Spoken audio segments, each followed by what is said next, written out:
January 5th, 2025.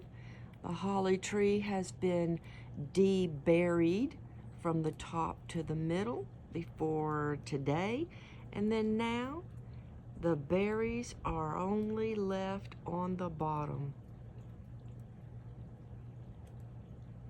So glad we were able to feed the birds. And what a beautiful day it is. They have thoroughly enjoyed this holly tree.